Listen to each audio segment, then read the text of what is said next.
Ketahuilah bahwa ketika kita mengikuti sebuah majelis ilmu, itu sesungguhnya Allah sedang memberikan kepada kita sekian banyak fadilah dan keutamaannya. Karena sungguh sangat mulia orang-orang yang berada di majelis ilmu. Orang-orang yang berada di majelis ilmu adalah orang-orang yang akan dimudahkan baginya jalan menuju surga Allah. Dalam hadis dikatakan oleh Rasulullah sallallahu alaihi wasallam, "Man salaka tariqan yaltamisu fihi ilman, sahalallahu lahu tariqan ilal jannah." Barang siapa yang menempuh satu jalan di mana tujuannya adalah untuk mendapatkan ilmu, maka Allah akan mudahkan baginya jalan menuju surga. Surga itu perlu iman, dan mendapatkan surga itu perlu ilmu. Maka di majelis ilmulah kita bisa menumbuhkan iman kita, dan di majelis ilmulah kita bisa mendapatkan ilmu pengetahuan. Maka sering-seringlah menghadiri majelis yang bisa menambah iman kita dan juga bisa menambah ilmu, agar surga Allah itu benar-benar semakin dekat dengan kita bersama.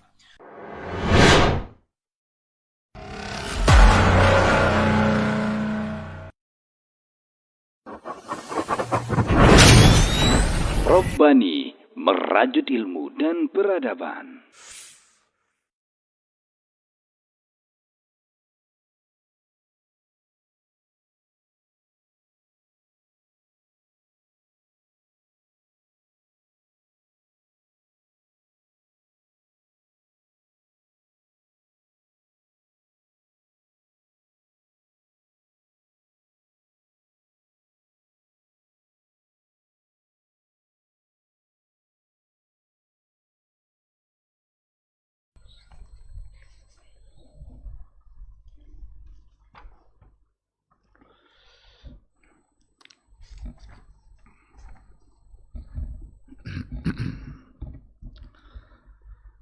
Bismillahirrahmanirrahim. Assalamualaikum warahmatullahi wabarakatuh. Innal hamdalillah nahmaduhu wa nasta'inuhu wa nastaghfiruh wa na'udzu billahi min syururi anfusina wa min sayyiati a'malina. May yahdihillahu fala mudhillalah wa may yudlilhu fala hadiyalah. Asyhadu an la ilaha illallah wahdahu la syarikalah wa asyhadu anna Muhammadan abduhu wa rasuluh la nabiyya wa la rasula ba'dah. Ikhwati fillah, ma'asyiral hadirin wal hadirat, rahimani Allahu wa iyyakum. Kembali kita bersyukur pada Allah Subhanahu wa taala pada pagi yang penuh berkah ini. Alhamdulillah Allah Subhanahu wa taala masih mengizinkan kita untuk melaksanakan kewajiban-kewajiban kita, masih mengizinkannya untuk memperbanyak ibadah dan amal saleh, khususnya di hari-hari terbaik dalam satu tahun. Itu ada pada 10 awal Zulhijjah. Kata Rasulullah sallallahu alaihi wasallam, tidak ada hari-hari yang lebih baik untuk beramal soleh yang melebihi dari hari 10 pertama Zulhijjah. Bahkan itu bisa mengalahkan jihad di jalan Allah Subhanahu wa taala. Oleh karena itu, mudah-mudahan umur yang masih diberikan oleh Allah, kesehatan dan kesempatan yang diberikan oleh Allah, mudah-mudahan senantiasa kita habiskan untuk menambah jumlah kebaikan, jumlah pahala, yang mudah-mudahan di akhirat kelak timbangan amal soleh kita berat mengalahkan timbangan dosa. Sama-sama kita juga harus bersalawat dan salam untuk Rasulullah sallallahu alaihi wasallam. Allahumma salli ala Muhammad wa ala ali Muhammad. Ungkapan salawat dan salam ini satu di antara sekian banyak amal soleh yang juga perlu untuk kita perbanyak, apalagi di hari-hari terbaik ini. Mudah-mudahan itu bisa menjadi bukti dan saksi yang akan memudahkan kita di hari mahsyar kelak. Mudah-mudahan kita mendapatkan syafaatnya. Amin, amin ya rabbal alamin. Ikhwati fillah, kita kembali kepada kajian tauhid kita. Akan kita coba untuk melanjutkan atau menambah penjelasan apa yang sudah kita sampaikan pada pertemuan yang terakhir, di mana kita katakan bahwa pada poin yang kedua dari 3 pondasi itu adalah ma'rifatud din, ma'rifatul Islam. Kita harus kenal agama kita dan harus kenal Islam sebagai agama kita. Dan kita sudah berikan penjelasan bahwa agama Islam itu berdiri di atas 3 asas. 3-tiganya alhamdulillah sudah kita sampaikan.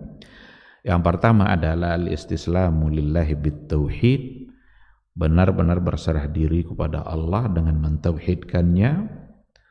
Kemudian al-inqiyadu lahu bit-ta'ah, memberikan ketundukan mutlak kepada Allah dengan cara mentaatinya. Dan yang ketiga adalah al-bara'atu minasyirki wa ahli, berlepas diri dari syirik dan para pelaku syirik. Apa konsekuensi dari mengenali Islam? Ini yang akan kita coba berikan penjelasan tambahan. Apa konsekuensinya? Kita kalau sudah kenal dengan Islam itu lalu apa gitu? Maka dikatakan di sini, wa yajibu 'alal 'abdi ma'a ma'rifatihi li hadzal din mahabbatuhu lid-din. Maka wajiblah bagi seorang hamba yang mengenali agamanya itu, apa yang diharuskan kepada seorang hamba bersamaan dengan pengenalannya terhadap agamanya itu, mahabbatuhu lid-din. Dia harus mencintai agamanya itu. Jadi kita kenali tidak sekedar menjadi ilmu dan wawasan saja, tetapi harus diikutkan oleh mahabbatuhu lidzalikad din. Kita cintai agama yang kita kenal itu. Kalau kita sudah mencintai sesuatu, kita ingin selalu dekat-dekat dengan yang dicintai. Kalau kita cinta kepada sesuatu, kita akan cenderung untuk membela ketika yang kita cintai itu dihina. Itu fakta itu. Kalau ada orang mencintai ayahnya, lalu apakah dia akan diam ketika ayahnya diganggu orang? Ketika ada seorang suami begitu mencintai istrinya, apakah dia akan diam ketika istrinya diperlakukan dengan cara yang tidak baik? Pasti tidak. Dia akan bersemangat untuk membela. Dari mana datang pembelaan itu? Itu karena dia cinta. Nah, karena itu, agama yang kita kenal wajib kita cintai. Kita harus selalu dekat dengan aturan agama kita. Mana yang dihalalkan untuk selalu kita laksanakan dan kita kejar, kita buru. Mana yang diharamkan oleh agama untuk kemudian selalu kita jauhi dan kita tinggalkan. Itu arti dari sebuah cinta. Ketika Allah mewajibkan kita untuk mengerjakan 5 kali sholat dalam sehari, maka itu akan menjadi sesuatu yang kita tunggu-tunggu untuk dilaksanakan. Ketika agama mewajibkan untuk membayarkan zakat ketika sampai haul dan nisabnya, maka menunaikan zakat itu bukan menjadi sesuatu yang memberatkan, tetapi menjadi sesuatu yang ditunggu-tunggu dan bersegera ingin untuk ditunaikan. Maka ada pembahasan dalam kitab fikih itu, ta'jilu az-zakah, boleh tidak menyegerakan untuk membayar zakat. Nah, jadi oleh karena itu mahabbah ini menjadi penting. Cinta yang kita berikan kepada agama kita, yang tentu saja atas nama Allah, karena mencintai sesuatu haruslah karena Allah Subhanahu wa ta'ala, itu haruslah ada. Kalau tidak ada, barangkali nanti itu yang akan membuat kita kurang dalam mentaati, karena agama hanya sebagai pengetahuan saja. Agama hanya sekedar ilmu dan wawasan saja, sekedar untuk diketahui saja. Kalau tidak ada diikutkan dengan cinta, yakinlah sulit bagi kita untuk memberikan ketaatan mutlak kepada Allah Subhanahu wa ta'ala. Kalau sudah kita mencintai Rasul kita, kalau sudah kita kenali Rasul kita, maka perkenalan kita terhadap Rasul kita itu membuat kita harus mencintainya. Dan konsekuensinya sama seperti tadi itu. Kita ingin selalu dekat-dekat dengan sunnahnya. Coba tengok, kalau ada seseorang mengidolakan seorang artis umpamanya. Karena banyak anak-anak muda ABG-ABG hari ini yang diidolakannya bukan Rasul, tapi adalah orang-orang terkenal karena dianggap dia punya kelebihan dari sisi itu. Barangkali kelebihannya dari sisi ketampanannya, ada yang kelebihannya dari sisi keahlian dan skill yang dia punya, suaranya yang bagus, lalu dijadikan idola. Ketika seseorang sudah menjadikan idola orang tertentu, coba perhatikan, gayanya akan sama dengan gaya orang itu. Sisi rambutnya arahnya kemana, dia akan ikuti arah sisi rambut itu. Kalau ternyata rambutnya panjang ke atas gitu, dia akan ikut pula itu model rambut seperti itu. Kenapa? Karena dia yang diidolakannya. Apa makanan favoritnya, akan dicari informasinya itu. Apa warna favorit dia, itu pula warna yang dia pakai sehari-hari. Karena dia mencintainya. Tapi yang paling pantas untuk diidolakan adalah Rasulullah Sallallahu Alaihi Wasallam. Oleh karena itu, kalau kita sudah mengidolakan Rasul, maka tentu kita akan berupaya untuk melaksanakan apa yang diajarkan oleh beliau. Apa makanannya yang halal yang diajarkannya, bagaimana beliau berpakaian, apa ibadah-ibadah yang paling disukai oleh Rasul. Kalau lihat sejarah Ibnu Umar, Ibnu Umar itu seorang sahabat yang paling terkenal berupaya untuk mengikuti apa saja yang pernah dilakukan Nabi, walaupun itu bukan sebagai sebuah syariat, walaupun bukan sebagai sebuah syariat. Ketika Ibnu Umar pernah nampak Rasul muter-muter di satu tempat, satu saat nanti dia akan muter-muter di situ, meskipun sekali dalam seumur hidupnya, tapi pernah melakukan yang dilakukan oleh Rasul. Ada satu riwayat yang mengatakan bahwa Rasulullah Sallallahu Alaihi Wasallam membiasakan atau menyempatkan dalam setiap hari Sabtu Rasul itu pergi ke Masjid Quba. Sampai di sana sholat dia 2 rakaat. Maka ada hadis, barang siapa yang berwudu dari rumahnya bersih-bersih lalu pergi dia ke Masjid Quba, kemudian sholat dia di sana, dia mendapatkan pahala dan keampunan dari Allah Subhanahu wa ta'ala. Berangkatnya Rasul di hari Sabtu itu bukan sebagai sebuah syariat, karena tidak ada sahabat dan Nabi tidak mengajak sahabat untuk melakukannya. Kalau seandainya itu sebagai sebuah syariat, Nabi akan ajak, Nabi akan khususkan bahwa hari Sabtu untuk ke Kuba. Tapi tidak ada ajakan dari Nabi, meskipun Nabi menyempatkan di hari Sabtu itu. Apa yang dilakukan oleh Ibnu Umar? Ibnu Umar juga berupaya untuk pergi ke Masjid Quba pada setiap hari Sabtu. Tapi bukan sebagai sebuah syariat yang dianjurkan oleh Nabi. Beliau hanya berupaya untuk melakukan apa yang biasa dilakukan oleh Rasulullah sallallahu alaihi wasallam. Kenapa dia lakukan itu? Karena dia mencintainya. Nah, oleh karena itu, yajibu 'alal 'abdi ma'a ma'rifatihi li hadzal din mahabbatuhu lid-din. Wajiblah bagi seorang hamba Allah ketika ia mengenali agamanya itu, dia wajib untuk mencintai agamanya.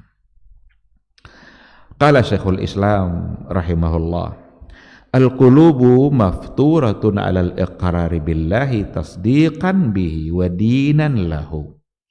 Hati kita ini, hati-hati hamba ini difitrahkan 'alal iqrari billahi tasdiqan, untuk mempercayai dan meyakini adanya Allah. Jadi hati kita ini sudah difitrahkan oleh Allah bahwa harus ada sesuatu yang diagungkan gitu. Kalau kita coba tengok sejarah umat-umat terdahulu, selalu saja mereka memerlukan ada sosok yang diagungkan. Karena fitrah hati manusia itu seperti itu memang. Cuma karena mereka tidak mendapatkan petunjuk, mereka menjadikan yang diagungkan itu bermacam-macam. Ada yang diagungkannya matahari, ada yang disembahnya api, bahkan ada yang menyembah sapi. Nabi datang diutus oleh Allah itu untuk menyampaikan siapa yang paling pantas untuk kalian agungkan. Dan itulah Allah Subhanahu wa ta'ala. Jadi agar fitrah kita itu terpelihara, datanglah Nabi itu untuk menyampaikan bahwa yang paling pantas untuk disembah dan diagungkan hanyalah Allah Subhanahu wa ta'ala. Oleh karena itu, alhamdulillah kita bersyukur kita sebagai umat Islam dan terlahir dari kalangan Islam juga, sehingga fitrah kita dari awal terjaga. Karena memang kita selalu menyembah Allah Subhanahu wa ta'ala. Jadi hati manusia ini maftura, itu difitrahkan. Memang itu sudah menjadi sebuah fitrah agar mereka itu menetapkan Allah tasdiqan bihi wa dinan lahu, untuk dibenarkan dan untuk dijadikan sebagai sebuah agama. Tapi kata Syekhul Islam, walakin yu'radu laha ma yufsiduha. Akan tetapi fitrah itu nanti akan selalu dihadapkan kepada sesuatu yang bisa merusaknya. Jadi fitrah-fitrah yang bersih, fitrah-fitrah yang suci, keinginan kita untuk selalu meyakini Allah, itu akan selalu nanti dihadapkan kepada hal-hal yang bisa merusaknya. Ini kata beliau. Nah, disinilah pentingnya kita untuk selalu mengenali agama, lalu kemudian mencintai agama itu. Kenali secara baik dan cintai. Karena kalau perkenalan kita kurang terhadap agama, akan mudah nanti kita terganggu oleh sesuatu yang bisa merusak tadi itu.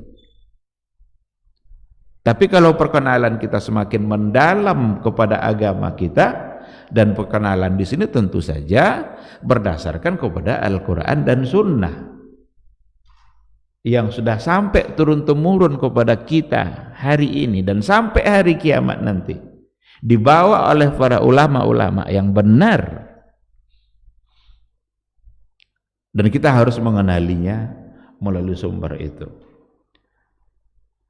Apa kata Syekhul Islam untuk melanjutkan kata-katanya?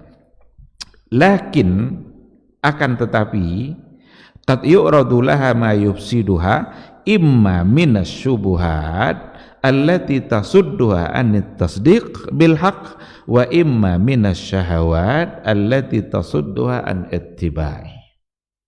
Jadi kata Syekhul Islam,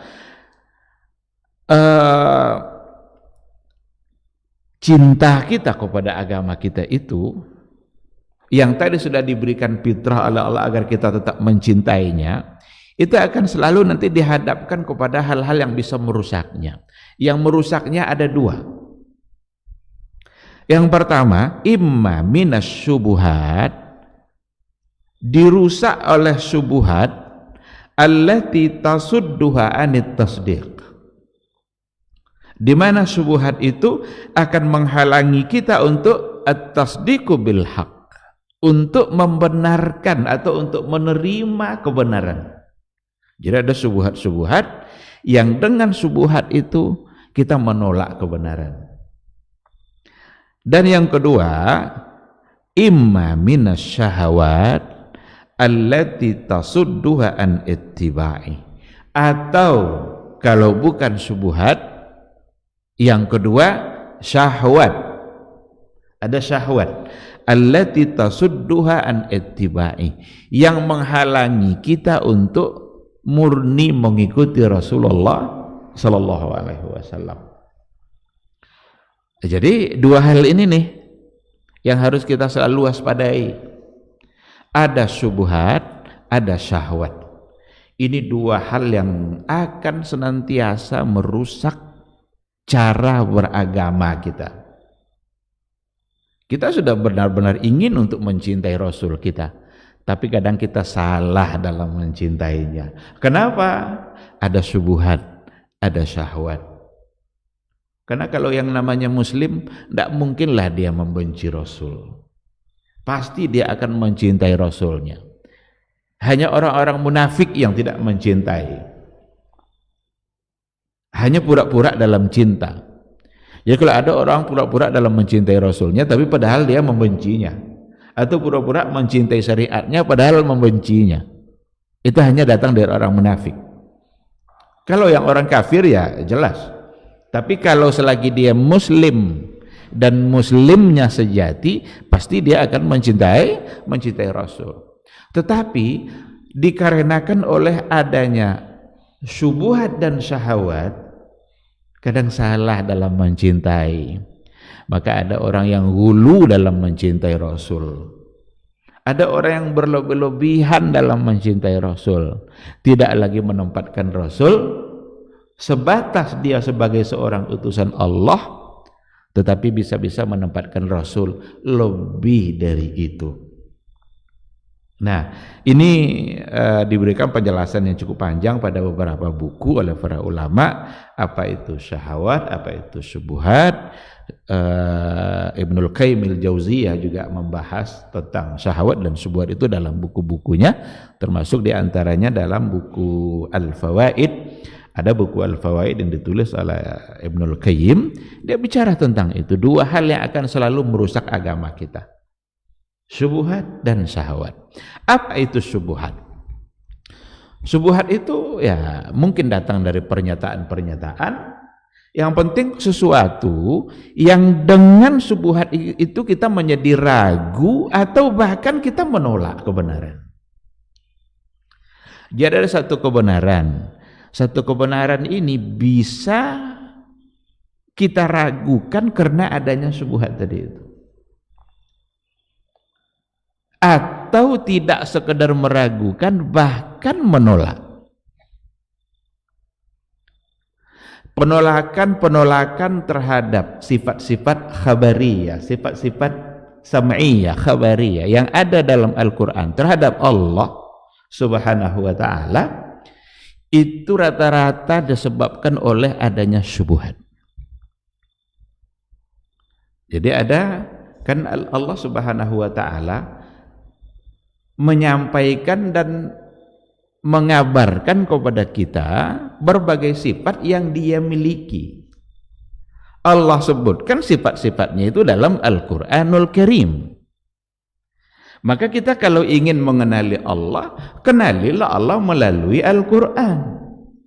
Karena Al-Quran itu adalah kalamullah, adalah kalam Allah. Kalam Allah itu datang dari Dia, dan ketika Dia menyampaikan tentang diri Dia, tentu itu yang paling akurat.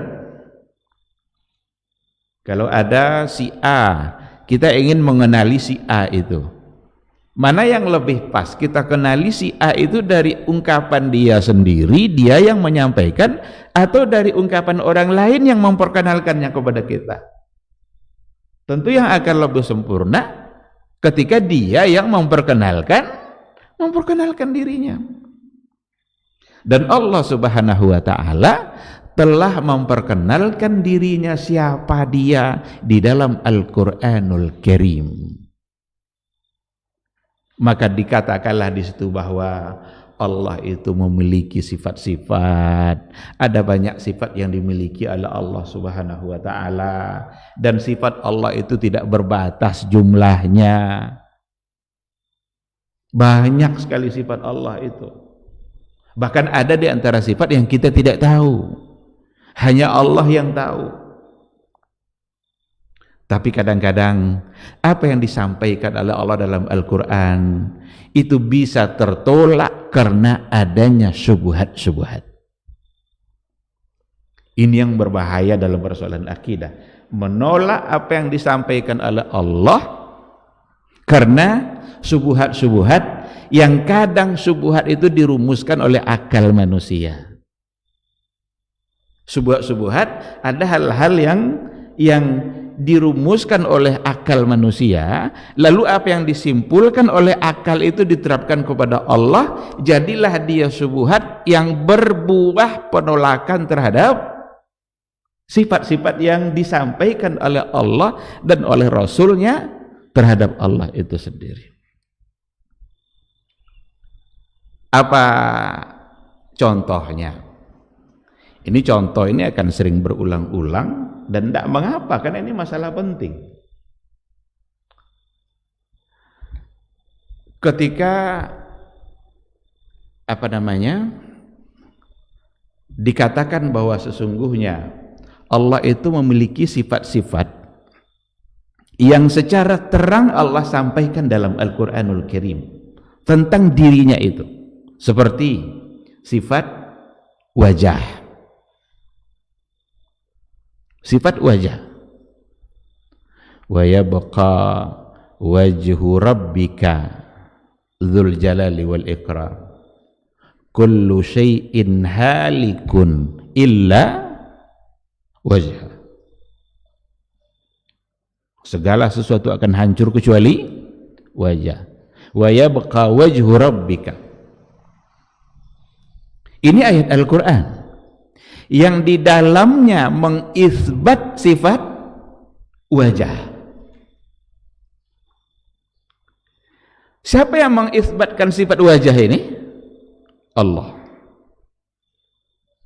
Tetapi ini bisa tertolak karena ada syubhat. Apa syubhatnya? Syubhatnya adalah kalau seandainya dikatakan bahwa ada sifat wajah bagi Allah, berarti dia sama dengan makhluk. Padahal Allah itu mukhalafatuhu lil hawadis. Apa arti mukhalafatuhu lil hawadis? Dalam kajian sifat 20 dulu hafal sama saya sifat ini nih. Sampai sekarang pun masih hafal, tapi saya tidak meyakini yang 20 itu lagi, karena ternyata sifat Allah banyak dan tidak 20. Apa salah satunya? Mukhalafatuhu lil hawadis, berbeda dengan hawadis yang baharu dan makhluk. Ini benar, ini kita wajib meyakini bahwa Allah itu berbeda dengan makhluk. Bisa kufur kita kalau tidak kita yakini bahwa Allah itu berbeda dengan makhluk, karena dia khalik, tidak mungkin sama dengan makhluk. Tapi persoalannya bukan meyakini mukhalafatul lil hawadisnya itu. Persoalannya adalah ketika menempatkan istilah mukhalafahatu lil hawadis, meyakininya membuat kita menolak sesuatu yang ada dalam Al-Quranul Karim. Situ masalahnya. Jadi ketika Allah katakan wa yabqa wajhu rabbika, kekal wajah Rabb kamu, yang diartikan oleh para ulama wajhu itu malikul wajh, pemilik wajah. Siapa pemilik wajah? Ya Allah. Kenapa wajah yang disebutkan? Karena wajah itulah yang kalau kita untuk mengenali seseorang, kita hanya akan mengenalinya lewat wajah. Kalau ada orang bersembunyi, "Hei, siapa kamu?" katanya, ditengokkannya tangannya, kita kenal dia enggak? Enggak. Siapa kamu? Ditengokkannya ujung kakinya, kita kenal dia enggak? Enggak. Tapi kalau siapa kamu? Ditengokkannya wajahnya, kenal enggak kita? Kenal. Jadi disebut wajah maksudnya malikul wajh, pemilik wajah, dan itu adalah Allah Subhanahu wa ta'ala. Ketika nanti ada syubhat yang tadi itu mukhalafatu lil hawadis, berbeda dengan baharu, oh berarti ini bukan wajah, mustahil Allah punya wajah, padahal dia yang bilang. Oleh karena itu ulama salaf dulu, para ulama salaf, Rasul dan para sahabat meyakini bahwa Allah itu punya wajah, tetapi jangan pernah menyamakannya dengan makhluk. Sinilah mukhalafatu lil hawadisnya itu, berbeda dengan yang baharu. Kenapa harus diyakini adanya wajah tanpa ditakwil? Karena akan repot kita nanti untuk mentakwil semua kata wajah yang ada dalam nas. Apa contoh? Ada doa Rasul, ada doa Rasulullah sallallahu alaihi wasallam. Apa doa Nabi itu? Allahumma inni as'aluka ladzatan nazari ila wajhikal karim. Ini doa Nabi. Ya Allah, aku memohon kepadamu ya Allah, apa yang diminta oleh Nabi nanti di hari kiamat nanti, ladzatan nazar, nikmatnya memandang, ila wajhikal karim, kepada wajahmu yang mulia. Lalu apa makna wajah di sini? Kerajaan. Karena ada sebagian yang menafsirkannya wajah itu bukan wajah tapi kerajaan. Nabi yang meminta, ya Allah, saya memohon kepadamu nanti di akhirat kelak ladzatan nazar, saya meminta agar saya mendapatkan lezatnya, nikmatnya memandang kepada wajahmu yang mulia. Ada hadis yang lain, satarawna rabbakum kama tarawnal qamar. Kalian nanti di akhirat, kata Rasul, akan melihat kepada Rabb kalian iyanan, dengan mata langsung. Kama tarawnal qamar lailatal badr, sebagaimana kalian memandang kepada bulan purnama. Ini Rasul tidak sedang menyerupakan Allah dengan bulan, enggak. Tapi Rasul sedang menyamakan cara kita memandang nanti berapa miliar umat manusia. Tidak akan ada desak-desakan ketika melihat bulan purnama, dan tidak ada yang menghalanginya ketika Allah sudah membuka hijab dari pandangan kita. Karena kita di dunia ini siapapun orangnya, meskipun Rasul, tidak akan pernah bisa melihat Allah secara langsung karena terhijab mata kita. Apa ayatnya itu? Fakashafna anka ghita'aka fabasaruka al-yawma hadid.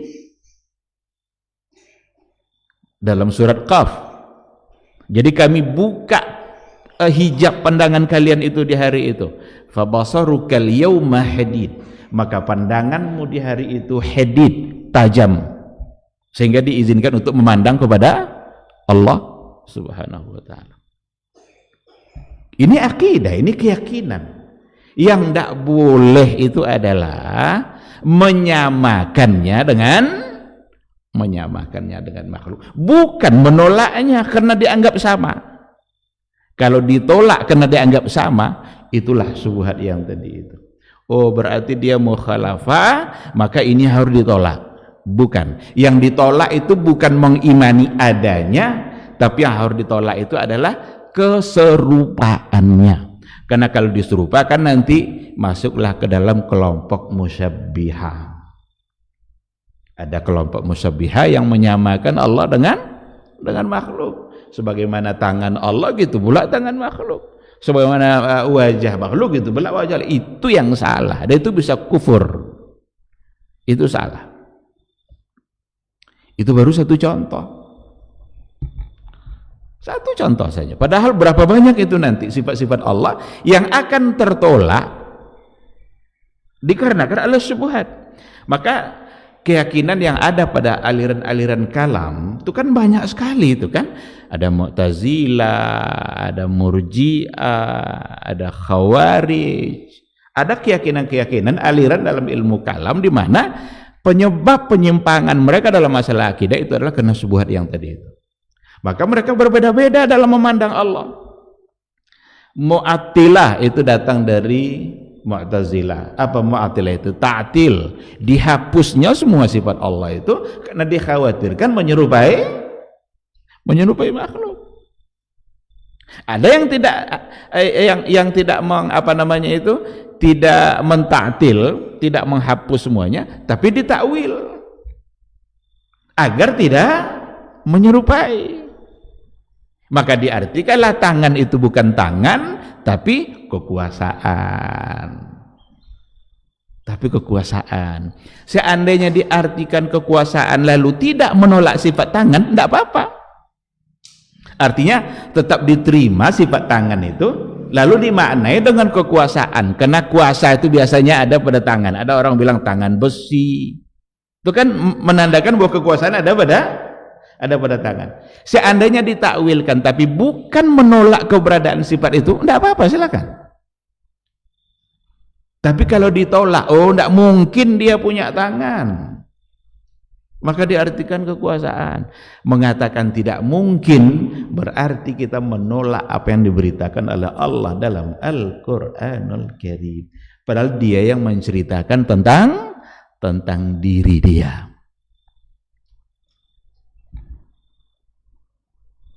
Ikhwati fillah, ada banyak subuhat yang membuat orang jadi menolak berbagai hal yang Allah beritakan di dalam Al-Quranul Karim. Umpama juga ada satu sifat qiyamuhu binafsihi. Kita harus percaya ini Allah berdiri sendiri, tidak perlu yang lain, jelas. Tidak mungkin Allah memerlukan yang lain. Kalau Allah masih butuh kepada makhluk, berarti dia bukan Allah. Kalau Allah butuh kepada yang diciptakannya, berarti dia bukan Khalik. Maka Allah itu qiyamuhu binafsihi. Betul, kita wajib percaya. Cuma terkadang penempatan makna qiyamuhu binafsihi yang salah, membuat kebanyakan atau sebahagian orang menolak apa yang diceritakan oleh Allah dalam Al-Quran tentang diri dia. Apa contoh yang tertolak oleh qiyamuhu binafsihi?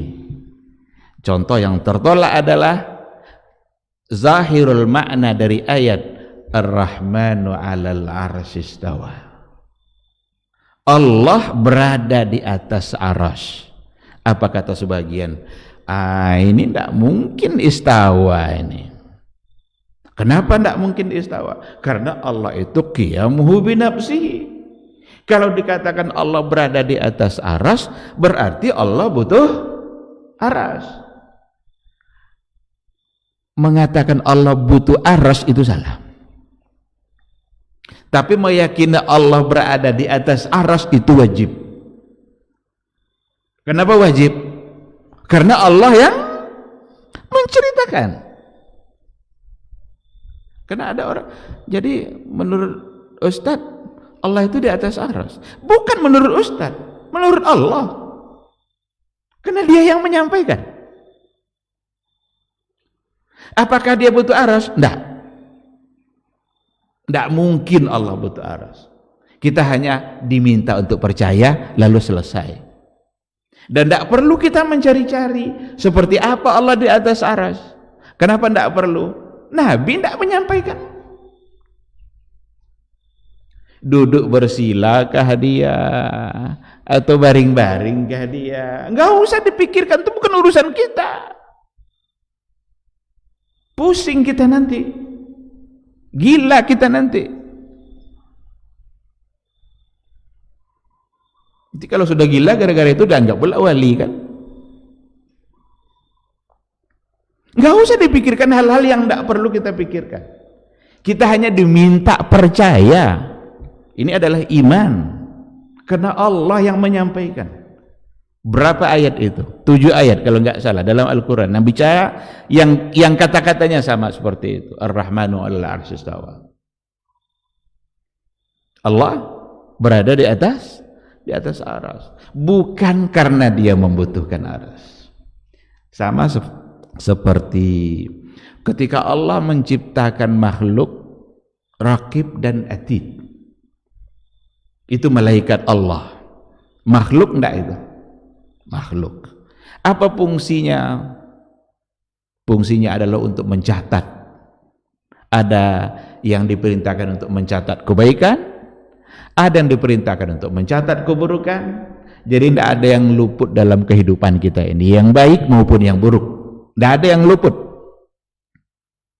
Sekarang pertanyaannya, apakah Allah butuh kepada Raqib dan Atid? Enggak. Lalu kenapa Allah ciptakan? Seandainya tidak ada Raqib Atid, apakah Allah tidak akan mengetahui dosa-dosa hambanya? Ketika diciptakan pula Israfil, di mana malaikat yang sekarang itu sudah siap-siap dia untuk dari dulu, dan nanti tinggal menunggu perintah Allah saja. Kapan trompet itu ditiup? Terjadilah hari kiamat. Sekarang pertanyaannya, apakah Allah butuh pada Israfil? Kalau tidak ada Israfil yang mentiup, yang meniup trompet itu, tidak jadi kiamat. Kiamat tetap terjadi. Jadi bukan karena Allah butuh malaikat. Sama ketika Allah ciptakan arasnya, lalu dikatakannya dia berada di atas aras itu, bukan karena dia membutuhkan.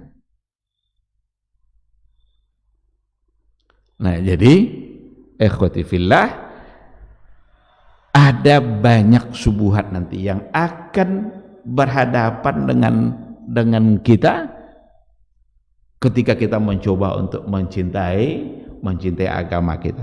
Nah, oleh karena itu kita tentu saja harus mengenalinya secara baik dan tidak mesti terjebak kepada berbagai macam bentuk subuhat-subuhat yang pada ujungnya nanti akan menolak sifat Allah yang ia sampaikan sendiri di dalam Al-Qur'anul Karim. Nah, jadi itu imma minasyubuhat allati tasudduha anit tasdiq, di mana ia akan menghalangi kita untuk membenarkan al-haq, wa imma minasyahawat allati tasudduha an ittiba'i, atau syahwat-syahwat yang akan menghalangi kita untuk mengikuti Rasul kita. Ada banyak syahwat-syahwat yang akan membuat kita jauh dari ittiba'. Kita diperintahkan untuk ittiba'ur Rasul. Enggak akan sah amal kita kalau tidak ittiba'. 2 syarat diterima amal itu. Pertama ikhlas, yang kedua mutaba'ah. Mutaba'ah ini akan bisa jauh dari kita nanti ketika ada syahwat-syahwat. Ada syahwat dunia, ada syahwat yang namanya apa itu? Hubbus syuhra. Hubbus syuhra itu suka ketenaran. Dia sudah jadi orang terkenal nih, malu rasanya kalau seandainya kembali kepada apa yang benar yang diajarkan oleh Rasul. Atau mungkin karena ada nikmat dunia yang dia dapatkan dengan cara seperti itu. Kalau itu ditinggalkan nanti hilang nikmat dunia ini dari dia. Kita kalau baca seperti aliran Islam Jamaah yang berganti-ganti nama, itu kadang namanya Lamkari dan macam-macam namanya, itu pendirinya itu mendapatkan keuntungan dari jemaahnya sendiri.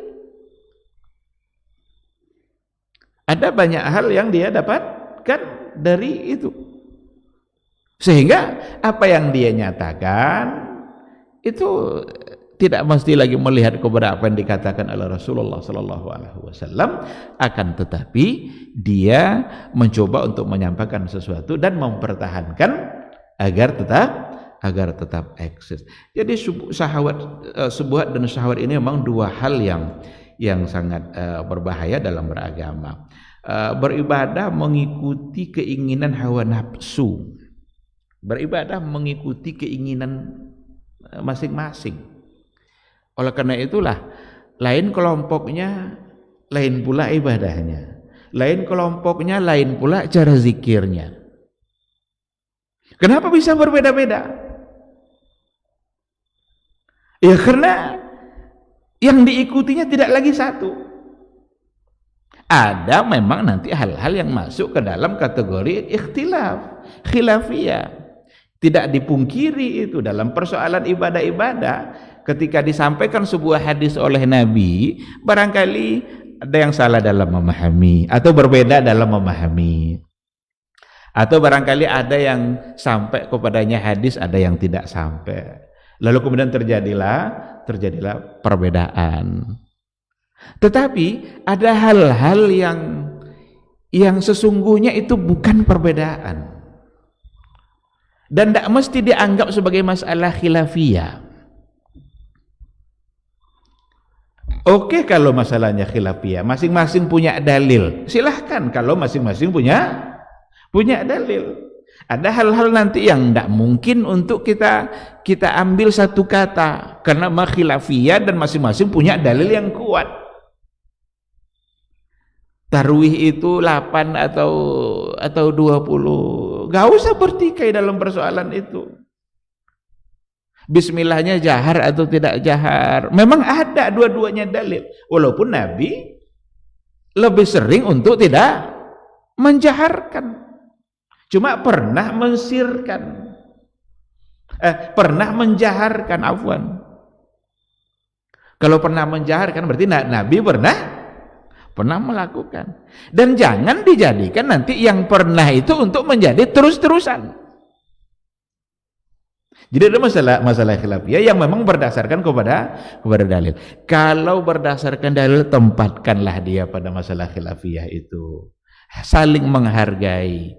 Tapi ada hal-hal sebenarnya dia bukan khilafiyah. Kalau bukan khilafiyah berarti mesti ada yang mengatakan bahwa itu salah.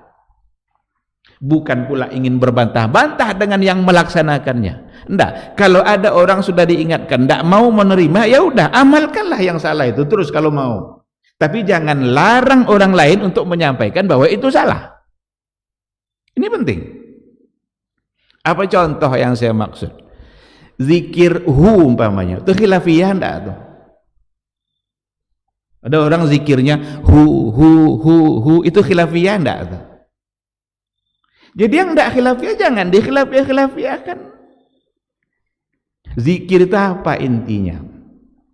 Zikir itu adalah menyebut, mengingat kebesaran dan kemuliaan Allah. Oleh karena itulah zikir yang diajarkan oleh Nabi selalu di dalamnya ada pujian-pujian terhadap Allah. Selalu ada pujian. Apa contohnya? Subhanallah, alhamdulillah. Pujian itu bisa datang di awal, bisa datang di akhir. Allahu Akbar, Allahnya dulu baru Akbar. Jadi intinya zikir itu kita menyebut dan mengingat kemuliaan dan keagungan Allah. Itulah sebabnya lafaz Allah itu selalu diikutkan oleh pujian. Situnya yang ibadah nanti. Tapi pernah enggak Nabi mencontohkan atau mengajarkan zikir itu Allah, Allah, Allah, Allah tanpa ada pujiannya, ada enggak? Maka menurut saya ini bukan khilafiyah. Kita tidak ingin berbantah-bantah dengan orang yang mengamalkannya. Kalau ada orang mau mengamalkannya, enggak mau, dia disampaikan, udah amalkanlah, nanti kita masing-masing akan bertanggungjawabkan amal kita di hadapan Allah. Silahkan kalau mau juga, tapi jangan larang saya untuk menyampaikan bahwa itu adalah salah, agar tidak semakin banyak orang yang tersalah dalam hal ini. Nah, jadi coba ambil semua pujian yang datang dari Allah, dari Rasul. Selalu ada pujiannya, baik di awal maupun di akhir. La ilaha illallah, subhanallah, walhamdulillah, la ilaha illallah, Allahu akbar, subhanallah wa bihamdi, subhanallahil azim. Semua ada pujiannya. Kadang-kadang beralasan kepada hadis. Apa hadisnya? Belum akan terjadi nanti hari kiamat selagi ada orang yang mengucapkan lafaz Allah. Belum akan terjadi hari kiamat selagi nanti ada orang yang mengucapkan lafaz Allah. Ini dijadikan pula sebagai dalil bahwa untuk menyebut-nyebut lafaz Allah. Jadi yang disampaikan oleh Nabi, tentu kita tengok praktek dari Nabi. Hadis itu kan Nabi yang nyebut kan? Nabi yang mengatakan itu. Tetapi Nabi tidak mengajarkan untuk mengulang-ulang lafaz itu, kecuali dengan menyebutkan pujian-pujiannya. Oleh karena itu, belum terjadi hari kiamat selagi ada orang menyebut nama Allah itu ya bisa dengan subhanallah, bisa dengan azan, bisa dengan labbaik Allahumma labbaik. Karena di situ ada lafaz Allah subhanahu wa ta'ala. Jadi ini juga menjadi bagian dari syahwat atau syubhat di dalam beragama yang akan selalu merusak keberagamaan atau pelaksanaan agama kita. Ikhwati fillah, ma'asyiral hadirin wal hadirat rahimani Allahu wa iyyakum. Persoalan akidah ini adalah masalah asasi yang memang harus kita pahami baik-baik, karena ini yang akan benar-benar menjaga kita di mahsyar kelak. Akidah ini yang sangat menentukan. Ada di antara sahabat Rasul belum ada ibadahnya, baru mengucapkan syahadatain, baru mengucapkan 2 kalimat syahadat, meninggal dia ketika berperang. Apa kata Rasul? Huwa min ahlil jannah. Dia adalah ahli surga. Padahal belum banyak ibadahnya. Karena nanti di akhirat itu ditimbang, itu la ilaha illallah itu ditimbang dengan hal yang lain. Kalau itu bisa berat mengalahkan hal-hal yang lain, maka dia akan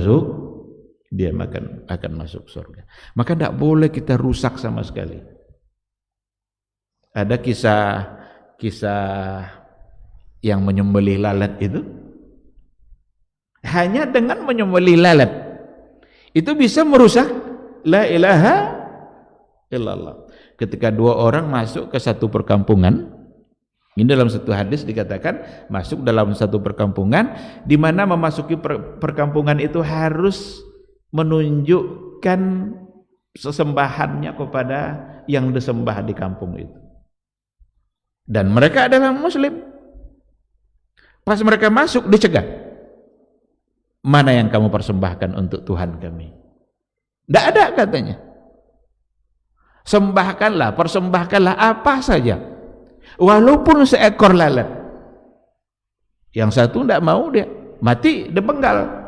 Karena tidak boleh masuk. Kalau masuk juga mati.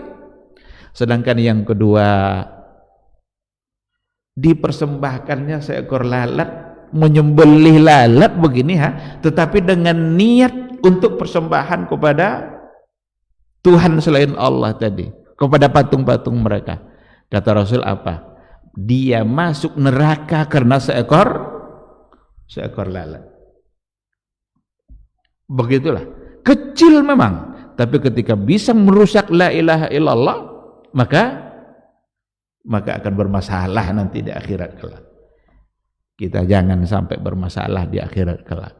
Dan saat kita hidup di dunia inilah saat dimana kita berupaya semaksimal mungkin untuk menyelamatkan diri kita di akhirat kelak. Maka hanya Allah yang kita taati, dan hanya apa yang diajarkan oleh Nabi itu yang kita amalkan. Karena ada pula orang kadang lebih cenderung pula dia lagi untuk mengamalkan hal-hal yang lain tadi itu, zikir-zikir yang tadi itu, berbagai macam bentuk zikir-zikir yang dimunculkan. Ini firqahnya ini pula zikirnya, ini firqahnya lain pula lagi zikirnya, yang kadang-kadang kalau kita lihat isinya itu bisa mengarah kepada kesyirikan, karena yang hulu kepada Rasul tadi itu. Ada yang isinya ya bahwa Rasul itulah yang memberikan kesembuhan, Rasul itulah yang memberikan mengeluarkan kita dari kesulitan, padahal semua itu hanya datang dari Allah Subhanahu wa ta'ala. Kalau mau berzikir, kalau mau berselawat, ambil apa yang diajarkan oleh Nabi dan cukupkan dengan itu saja. Seandainya kita tidak punya selawat selain dari yang diajarkan oleh Nabi, cukup.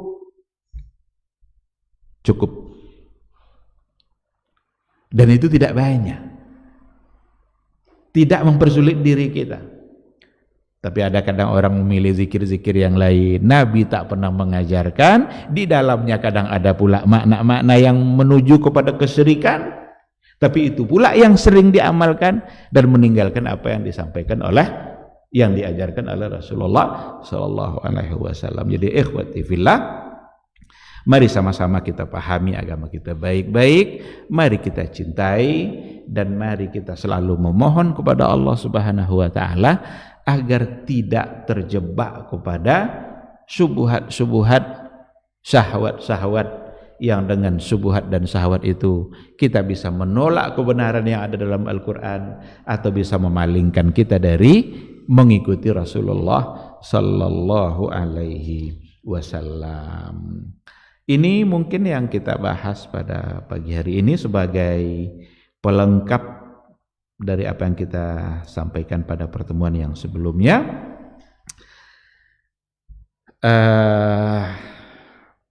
Nanti insya Allah kita masuk pada, barangkali kita sudah bisa mulai pada pembahasan yang berikutnya tentang maratib, salasa maratib lid-din, al-Islam, al-iman, wal ihsan. Demikian, terima kasih. Mudah-mudahan ada ilmu yang bisa kita dapatkan, yang benar yang saya sampaikan itu semata-mata bimbingan dari Allah. Seandainya ada yang keliru yang tersampaikan, mohon untuk dimaafkan, dan semoga Allah juga mengampuninya, karena itu disebabkan oleh kelemahan ilmu dan barangkali juga waswas syaitan. Apakah ada yang mau bertanya atau tidak? Silakan sebentar.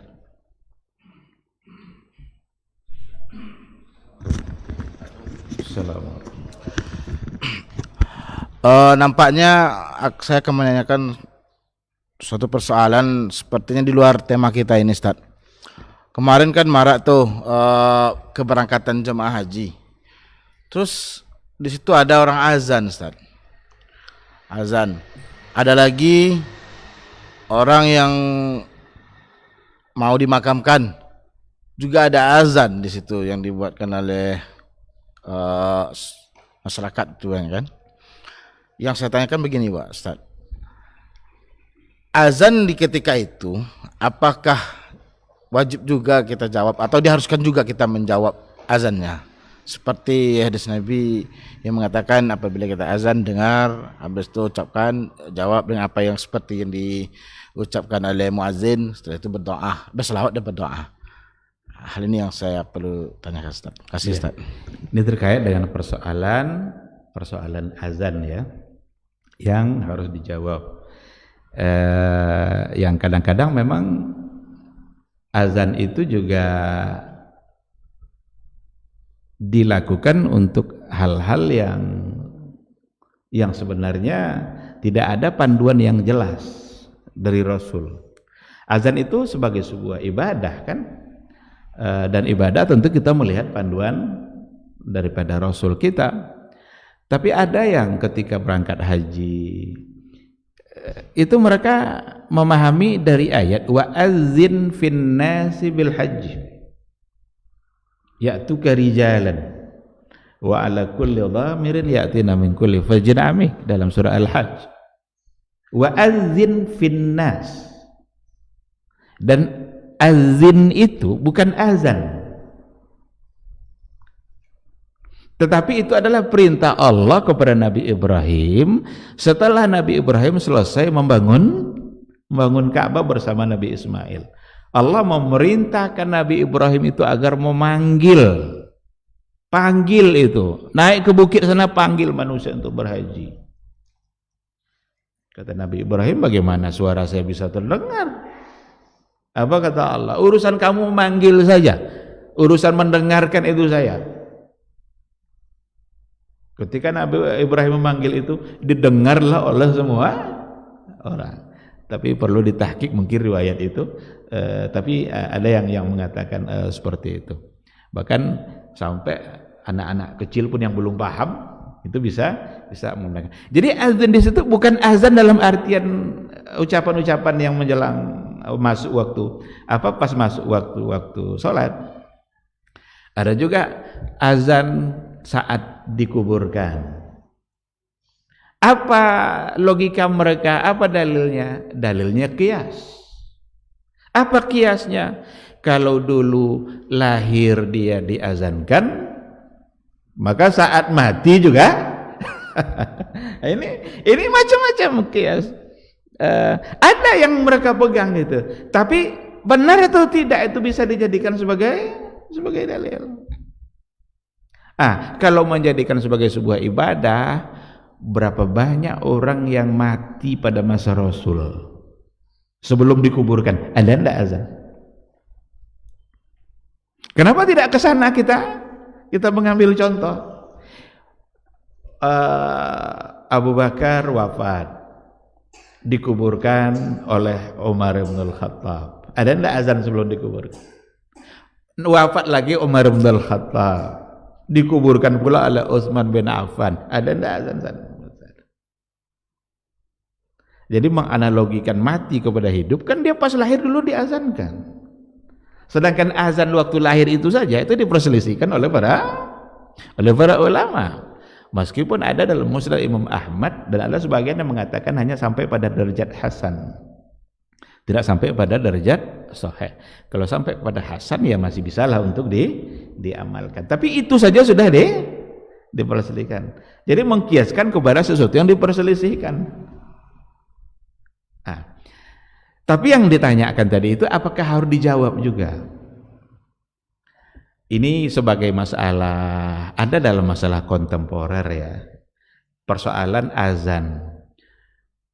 Azan melalui televisi wajib dijawab enggak? Azan melalui radio wajib dijawab atau tidak? Ini masalah kontemporer. Ada buku yang terakhir yang saya tulis itu tuh ada masalah azan di situ. Masalah azan melalui radio dan televisi. Jadi oleh para ulama, azan yang dijawab itu adalah, kalau mau kita ringkas kesimpulannya, azan yang memang memanggil untuk perintah sholat. Karena di situ ada hayya 'alas shalah. Baik dilakukan oleh orang secara langsung atau satu orang lalu disiarkan melalui media. Azan satu di Masjid An-Nur pas berbuka puasa disiarkan pakai radio. Kan orang yang azan tuh, kita dengar dari radio, jawab. Karena memang itu adalah menunjukkan waktu sholat, perintah memanggil sholat dan dilakukan oleh orang. Yang diperselisihkan oleh para ulama, ulama kontemporer, ketika yang didengar adalah suara azan rekaman yang diputar, tapi menunjukkan masuk waktu sholat. Masuk waktu maghrib, diputarlah oleh radio apa gitu azan, tapi itu rekaman. Ini ada perbedaan. Sebagian mengatakan enggak, karena itu bukan azan. Itu hanya hikayat azan. Mungkin yang azan itu udah meninggal orang. Tapi hanya rekaman dia yang dulu pernah direkam. Orangnya mungkin sudah ada azan Husari yang di Mesir itu yang sampai sekarang dipakai rekamannya. Orangnya udah meninggal. Itu hikayat anil azan, bukan azan katanya. Tetapi sebagian yang lain, bahkan seperti Syekh bin Baz, itu tetap menganjurkan untuk menjawab karena dia lafaz yang memang ditujukan untuk menunjukkan masuk waktu salat. Kalau bukan untuk itu, tidak diperintahkan untuk jawab. Apa contohnya? Kalau ada anak-anak latihan azan, ada 10 orang tampil nanti, tampil pertama, tampil kedua. Repot kita jawab terus semua orang yang tampil tadi itu. Atau ada lomba azan. Ada orang lomba azan umpamanya. Enggak perlu dijawab.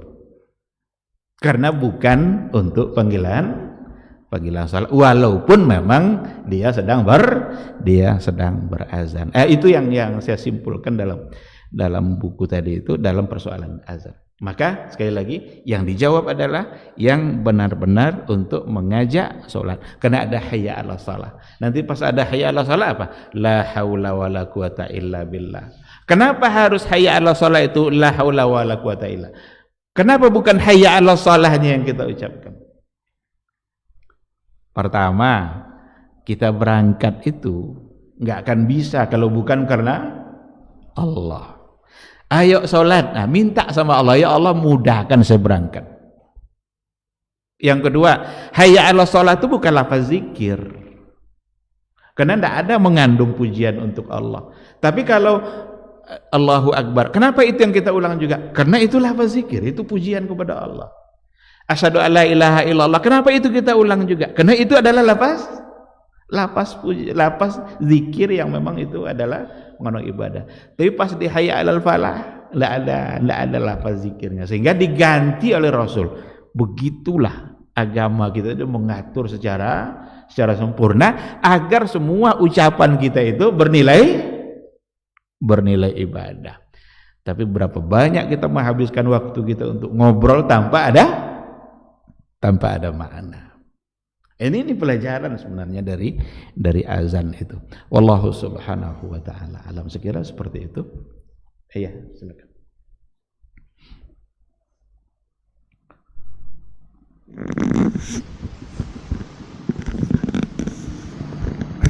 Bismillah. Ustaz, mengenai tadi larangan kita menyamakan Allah dengan makhluknya itu, Ustaz. Jadi pernah kita temui terkadang beberapa pihak itu menyanggah dengan mengatakan ada beberapa ayat Allah itu yang tergolong mutasyabihat, Ustaz. Jadi sehingga membutuhkan beberapa takwil dan penjelasan lainnya. Apakah ini memang pernah dikenal di kalangan para ulama salaf dulu, Ustaz? Karena ini menurut saya pribadi sangat berbahaya, sehingga takutnya nanti kita jatuh pada subat-subat lain, Ustaz. Jadi contohnya mengenai Allah bersemayam di atas ars. Jadi beberapa kalangan menyanggah ini tergolong kepada ayat-ayat mutasyabihat katanya, sehingga membutuhkan takwil-takwil lain. Nah, apakah ini memang pembagian ayat ini memang dikenal dulu di kalangan para ulama salaf, Ustaz? Sekian, Ustaz. Jazakallahu khair. Iya. Persoalan takwil yang hubungannya nanti dengan ayat mutasyabihat. Kalau memang itu ingin dianggap sebagai ayat mutasyabihat, justru solusinya bukan takwil. Karena ayat mutasyabihat itu kata Allah, wa ma ya'lamu ta'wilahu illallah. Kecuali Allah. Walaupun enggak ada yang mengenali takwilnya nanti kecuali Allah. meskipun dalam qiraat ada nanti yang mengatakan warasikhuna fil ilmi itu sebagai sambungan yang menyamakan bahwa tidak ada yang tahu takwilnya kecuali Allah. Warasikhuna fil ilmi, dan orang-orang yang rasikh, orang-orang yang mendalam ilmunya itu ada dua pembacaan. Ada yang illallah lalu wakaf berhenti di situ, sehingga ini kata baru. Warasikhuna fil ilmi yaquluna, orang-orang yang berilmu, beriman itu hanya mereka mengatakan amanah, kami beriman. Tapi ada yang mengatakan warasikhuna itu diatafkan, dihubungkan maknanya kepada kata yang sebelumnya, sehingga yang tahu takwil itu Allah dan ar-rasikhuna fil ilmi. Itu dibahas oleh ahlul ilmi. Tapi persoalan takwil bukan berarti tidak ada yang ditakwil.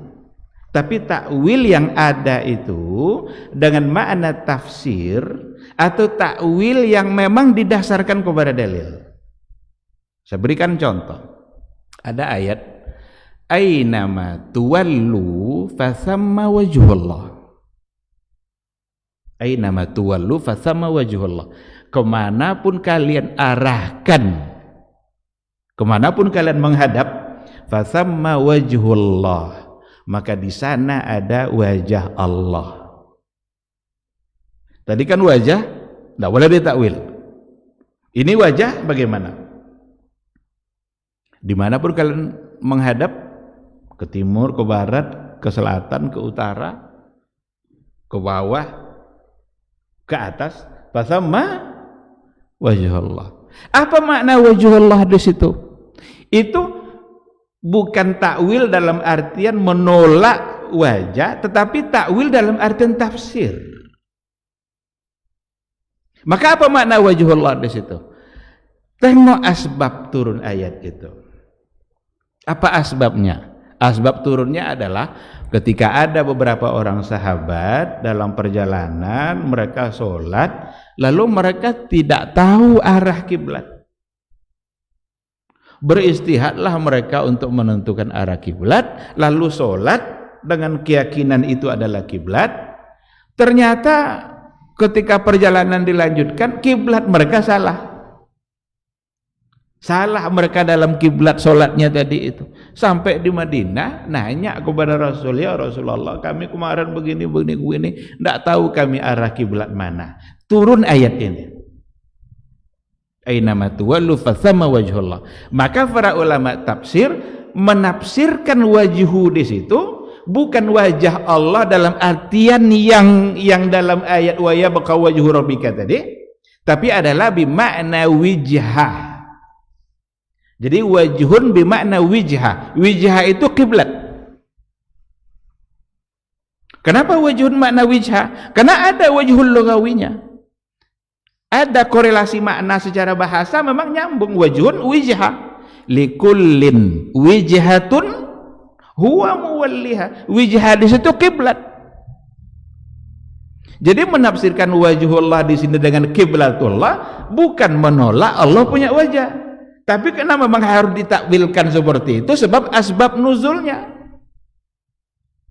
Ini dia. Jadi bukan akal, bukan logika, tetap ada dalil.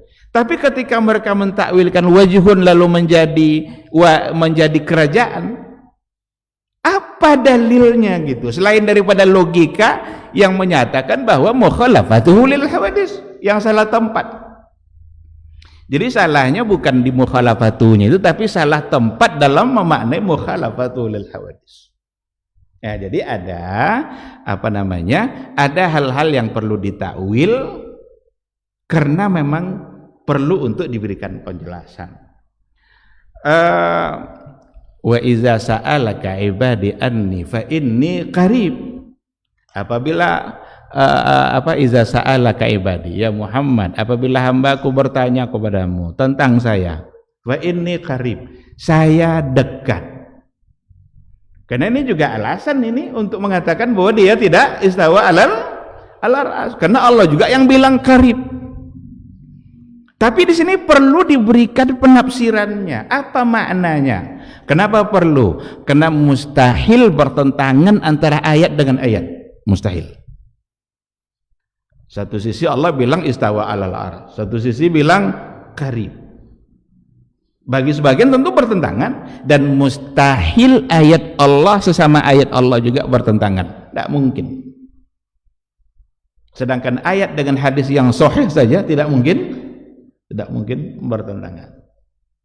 Nah, oleh karena itulah perlu diberikan penafsirannya. Apa di antara bentuk penafsirannya? Qarib. Apakah bertentangan dengan istawa alal arsy? Jawabannya tidak. Dekat. Yang dekat di sini apa? Nanti ada beberapa penjelasan. Salah satu dari yang pernah dijelaskan oleh Ibnul Qayyim, memang Allah tuh dekat dengan segala-galanya. Tidak mungkin Allah jauh. Walaupun dia di atas arsy, tapi bagi Allah kita ini jauh atau dekat? Ya dekat. Tidak ada yang jauh bagi Allah. Maka qarib, sesuatu yang memang tidak ada yang jauh bagi Allah. Bagi kita, langit pertama itu sangat jauh. Bagi kita sebagai hamba, sebagai makhluk, langit pertama itu sangat jauh. Bahkan kita tidak tahu sekarang yang langit pertama itu yang mana. Coba cari profesor fisika yang paling ahli di dunia ini, tanya dia, mana langit pertama, mana langit kedua. Tapi bagi Allah semuanya bagi dia dekat. Itu yang pertama. Yang kedua, yang dekat di situ zatkah atau sifat? Apakah zatnya atau sifat? Ada lagi aqrabu ilaihi min hablil warid. Allah lebih dekat pada hambanya dari urat lehernya sendiri. Jadi lebih dekat Allah kepada kita daripada urat leher kita sendiri. Maka di antara maknanya juga yang dekat itu bukan zat, karena mustahil Allah. Ini kita ini pendosa semua nih. Karena ada satu kelompok aliran dalam tasawuf al-hulul wal ittihad yang mengatakan bahwa Allah menyatu dengan makhluknya, dengan hambanya. Allah berada dalam diri dia. Al-Hallaj bilang nih dalam jubah saya ini ada Allah nih. Allah suci dan hanya berada pada yang suci. Dan asyraful mawjudat al-arsy. Yang paling suci dari semua yang ada adalah arsy. Maka yang paling pantas adalah dikatakan Allah di atas arsy. Kita sebagai pendosa tidak mungkin Allah masuk ke dalam badan kita. Mustahil, itu keyakinan yang salah. Nah, maka yang dekat di situ bukan zatnya tapi sifatnya. Apa sifatnya? Allah mengetahui, Allah melihat. Maka ketika dikatakan ini juga cara penafsiran ini untuk memahami ayat. Ketika dikatakan wa huwa aqrabu ilaihi min hablil warid. Apa awal dari ayat itu? Siapa yang hafal ayatnya itu? Wa ya'lamu ma tuwaswisu bihi nafsu. Apa ayatnya itu? Wa ya'lamu ma tuwaswisu bihi nafsu. Ada kata ya'lamu di situ. Ya'lamu ma tuwaswisu bihi nafsu. Allah mengetahui apa yang dibisikkan oleh jiwa manusia. Wa huwa aqrabu ilaihi min hablil warid. Maka yang akrab di situ ya'lam. Ya'lam itu apa? Ilmu. Coba ketika dikatakan wa huwa ma'akum aina ma kuntum, apa awal ayat itu? Ilmu. Maka memahami ayat dengan ayat juga. Oleh karena itu kata Syekhul Islam Ibn Taimiyah, tidaklah kita menemukan makna yang sulit dalam Al-Qur'an kecuali dalam ayat itu juga ada penjelasannya. Jadi tidak adalah satu ayat pun yang kalau kita kesulitan untuk memahaminya kecuali dalam ayat itu sendiri ada jawabannya. Tadilah contohnya itu aqrabu ilaihi min hablil warid, diawali oleh Allah dengan ya'lamu ma tuwaswisu bi nafsu, dia mengetahui bisikan-bisikan hati karena dia lebih dekat, berarti ilmunya. Maka ilmu Allah, pendengaran Allah, penglihatan Allah, tidak ada yang menghalangi dari kita. Itu. Jadi begitu cara keluar dari makna-makna yang seolah-olah sebagai subuhatnya, padahal kalau dipahami ayat itu secara baik, maka kita akan mendapatkan jawabannya. Wallahu subhanahu wa ta'ala a'lam. Ya.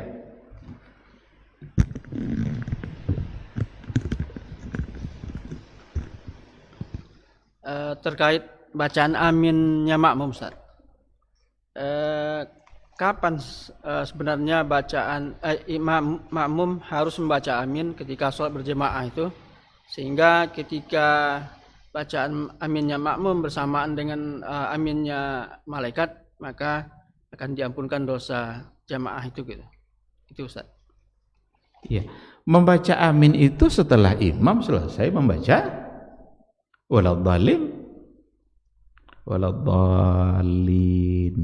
amin.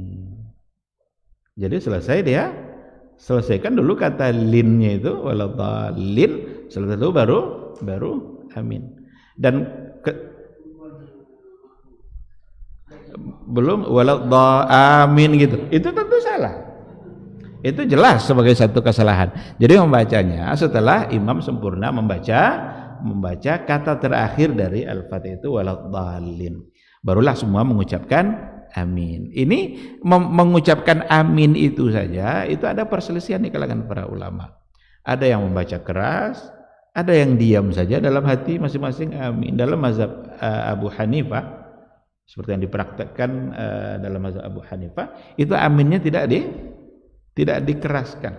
Waladhdallin. Mereka bilang amin semua, tapi dengan suara yang tidak dikeraskan. Nah, ketika dikatakan barang siapa yang aminnya sama dengan aminnya para malaikat, itu menandakan bahwa itu salah satu dari fadilah berjamaah. Ternyata yang sholat, yang mengucapkan amin bukan hanya kita, juga diikutkan oleh para malaikat. Cuma kita yang tidak tahu. Jadi hadis itu diantaranya menunjukkan fadilah dan keutamaan berjamaah. Ayolah berjamaah agar kita mendapatkan ampunan dari Allah karena aminnya kita ternyata bersamaan dengan aminnya para malaikat. Bukan berarti nanti kalau ada yang umpamanya ada yang sudah duluan tapi ada yang agak belakangan lalu mencederai makna hadis tadi, barangkali bukan itu, karena akan sulit juga nanti kita ngukur-ngukur amin yang sama. Coba kalau umpamanya ada masjid yang besar, di depan sudah selesai aminnya, di belakang masih min gitu. Nah, jadi bukan kita dituntut untuk menyamakan sesama kita, tapi kita mengucapkan amin, ternyata juga para malaikat juga mengucapkan dan mengaminkannya, dan sekali lagi itu menunjukkan fadilah dan keutamaan berjamaah. Kalau lebih dahulu itu sudah pasti salah, karena imam sudah pasti salah, bukan tidak masalah, jangan salah dengar. Kalau mendahului imam waladhdallin amin, buat apa? Kan belum selesai.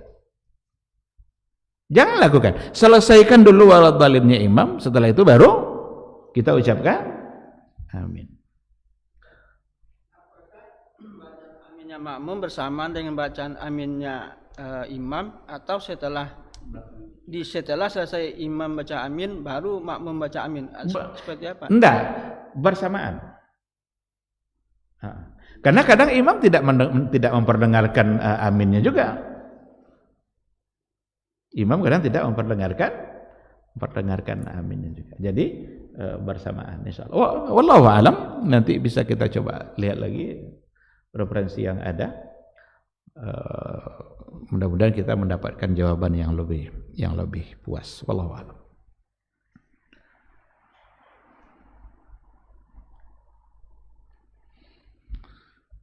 Baik, sudah jam 7 kurang.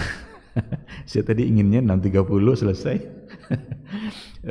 Baik, sampai di sini kajian kita. Insya Allah kita sambung pada pertemuan yang berikutnya. Semoga majelis ini menjadi ibadah bagi kita, menambah kebaikan kita dalam kehidupan dan menambah keberkahan dalam hidup kita juga. Amin amin ya rabbal alamin. Subhanakallahumma wa bihamdika asyhadu an la ilaha illa anta astaghfiruka wa atubu ilaik. Wassalamualaikum warahmatullahi wabarakatuh.